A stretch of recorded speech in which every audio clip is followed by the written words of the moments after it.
Hello বন্ধুরা, দীর্ঘ 40 বছর পর চ্যাম্পিয়ন্স লিগে ব্রেক করেছে ইংলিশ প্রিমিয়ার লিগের অন্যতম ক্লাব অ্যাস্টন ভিলা।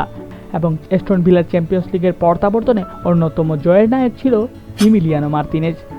এবং অবদানও রাখলেন এবার বেশ ভালোভাবেই। চ্যাম্পিয়ন্স লিগের এই মৌসুমের প্রথমেই ক্লিন শট রেখেছেন ইমিলিয়ানো মার্তিনেজ। ইমির দুর্দান্ত পারফরমেন্সে তার অ্যাস্টন ভিলা দুর্দান্ত জয় পেয়েছে। 2024-25 চ্যাম্পিয়ন্স লিগে প্রথম ক্লিন শট রাখলেন এই ইমি মার্টিনেজ। পরবর্তীতে সংখ্যাটা বাড়তে পারে আরও বেশি। শুধু চ্যাম্পিয়ন্স লিগ নয়, জাতীয় দলের হয়েও বিশ্বকাপ মঞ্চ হোক কিংবা কোপা আমেরিকা, সব জায়গাতেই ক্লিন শট রাখতেই ব্যস্ত সবার প্রিয় গোলকিপার ইমিলিয়ানো মার্তিনেজ। এবং সেটিরও ভুল হলো না তার ক্লাব পর্যায়ে। ইংলিশ প্রিমিয়ার লিগ FA কাপের পর এবার ক্লিন শিট রেখেছেন চ্যাম্পিয়ন্স লিগের মঞ্চে। ধ্রুবতারার মতো উদয় হওয়া ইমিলিয়ানো মার্তিনেজ দিন দিন আরও নিজেকে নিয়ে যাচ্ছেন অনেক উচ্চতায়, যার পারফরমেন্সে ঢাকা পড়েছে তার বয়সেও।